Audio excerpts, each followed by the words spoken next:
अस्सलामुअलैकुम। आज हम बात करते हैं आईपीएसजी के बारे में। अगर आपने मेरी पहली वीडियो जेसीआई अगर आपने नहीं देखा तो उसको एक दफ़ा ज़रूर देखें ताकि आपको जेसीआई के बारे में और इसके चैप्टर्स के बारे में आपको थोड़ी बहुत आइडिया हो।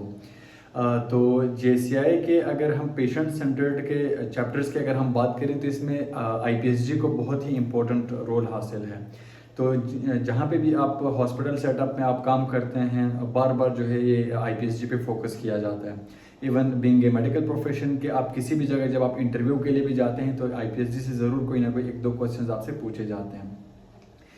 तो इंटरनेशनल पेशेंट सेफ्टी गोल इसके प्रीवियसली जितने भी एडिशंस थे उसमें आईपीएसजी के 6 गोल्स थे, लेकिन अभी जो जेसीआई का 8वां एडिशन है 8वें एडिशन में एक गोल को कम कर दिया गया है। तो अभी जो आईपीएसजी के टोटल गोल है अकॉर्डिंग टू 8 एडिशन वो 5 हैं, ये जहन में रखें।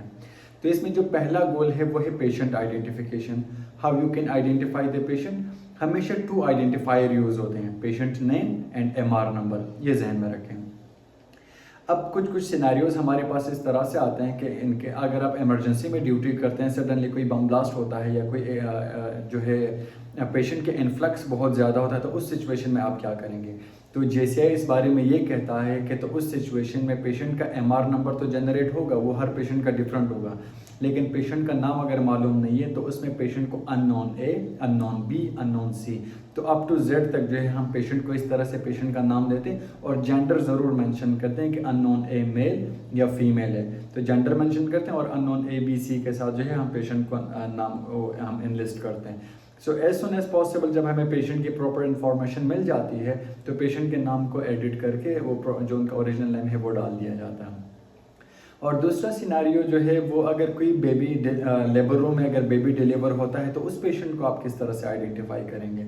तो उसके लिए जेसीआई की ये रिकमेंडेशन है कि आप बेबी को जो है उसके मदर के नाम के साथ आप उसका नाम रखेंगे और एमआर नंबर तो डेफिनेटली वो एक हर पेशेंट का डिफरेंट ही होता है। कैसे। अब जेसीआई ये भी कहता है कि अगर किसी का अगर मदर नेम में जो है अगर उसका कोई कास्ट नाम अगर उसमें ऐड है तो कास्ट नेम को जो है आप उसमें ऐड नहीं करेंगे। लेट्स सपोज के बेबी बॉय ऑफ खान या बेबी बॉय ऑफ जट, तो इस तरह के जो कास्ट नेम होते हैं वो यूज़ नहीं करना है। जो मदर का ओरिजिनल नेम है बेबी गर्ल ऑफ या बेबी बॉय ऑफ मदर के ओरिजिनल नेम के साथ जो है हम उसकी आइडेंटिफिकेशन करते हैं। सो बाद में जब बच्चे का नाम रख दिया जाता है फिर बाद में जो है उसका नाम चेंज हो सकता है सिस्टम में। सो ये आईपीएसजी का फर्स्ट गोल है। बाकी के गोल्स को जो है दूसरे वीडियो में डिस्कस करते हैं। Thank you so much.